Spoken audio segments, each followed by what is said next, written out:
The San Antonio Spurs have gotten some horrendous injury news concerning second overall pick Dylan Harper.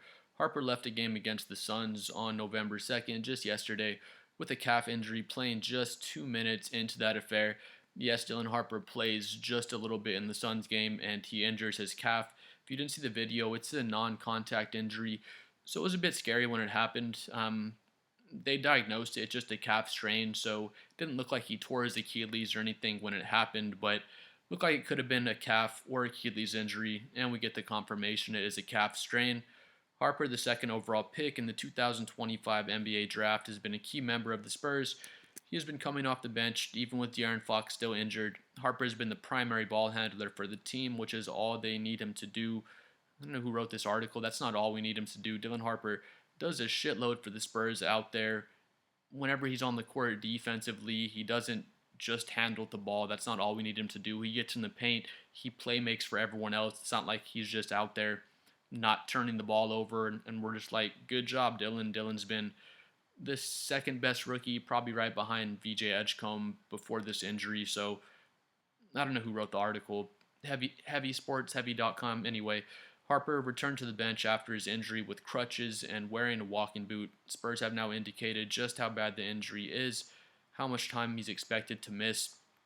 People dramatize, is that a word? People are so dramatic about the injuries.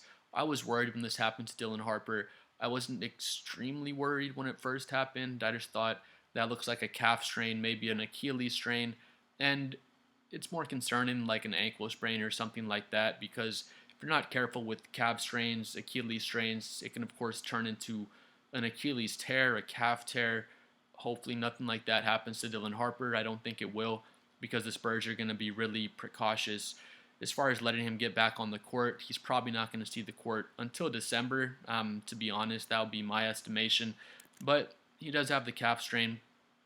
I saw I saw like an article somewhere.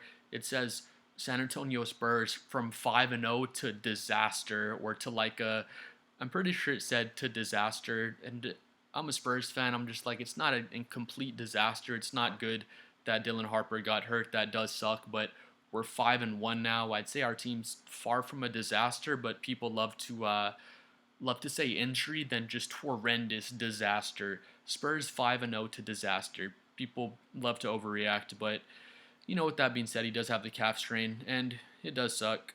According to Shams Charania, Harper has suffered a left calf strain. Shams Charania said it, so it's good as gold. Shams Charania has never lied in his whole life. That strain is expected to sideline him for multiple weeks. Charania mentioned further imaging showed his absence will not be significant, which is some good news. His absence will be significant for the Spurs team. It's going to suck for us. We're really going to miss him. But I think what they meant is his absence won't be significant as far as like 2 or 3 months or he has a tear in his calf. It's nothing like that. So, like I said, that is good news.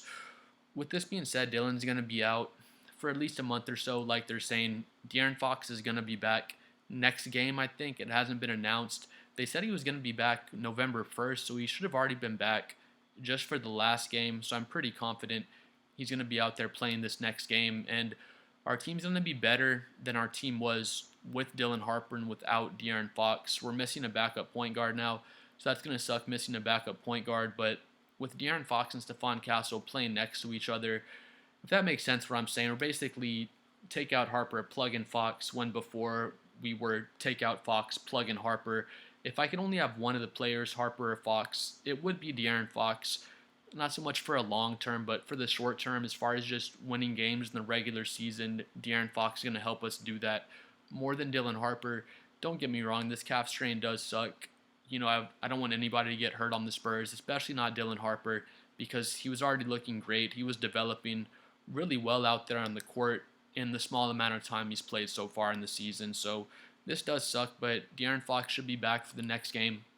I think we're going to be just fine. We're going to keep winning games with De'Aaron Fox out there, and our team should, I was going to say, look better than ever. We've looked so good. We've only lost 1 out of our 6 games. We're 5-1 at the moment, but I think once De'Aaron Fox gets in there, we'll look just as good as we have, if not even better. That's not to say we're going to win 5 more games in a row. We have 2 games against the Warriors. We have the Lakers, so we have some tough games coming up, but we're going to be just fine with De'Aaron Fox in there. I hope Dylan Harper gets well soon. They're saying here we'll be without a primary ball handler.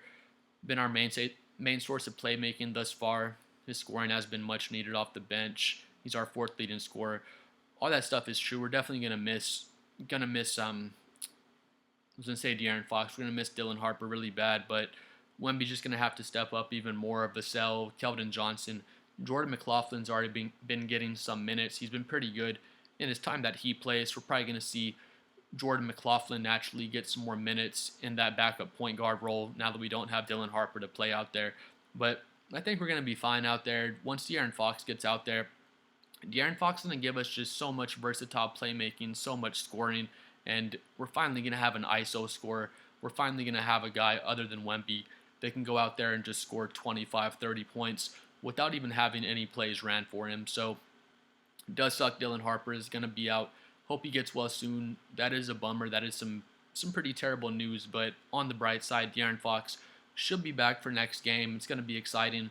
Seeing De'Aaron Fox play next to Wemby, one little bright side thing of this is probably going to speed up De'Aaron Fox and Wemby's chemistry because he's going to get even more time and even more looks with just him and De'Aaron Fox running pick and roll, pick and pop, and just developing the chemistry that they weren't really able to develop last season because they only played maybe 20 games together last season. So, hopefully Harper gets well soon. It's bittersweet news. It sucks because he's injured, but it's good it's not an Achilles tear or even an Achilles strain. Again, I never thought it was that, but it was an off-ball injury. It wasn't a contact injury, and those are usually some of the worst, some of the trickiest injuries. But should be back hopefully early December, maybe mid-December, and Dylan Harper's going to be just fine. Please like and subscribe. I'm trying to get to 7 million subscribers. Please let me know what you think about Dylan Harper's injury, and we'll see y'all next time. Peace.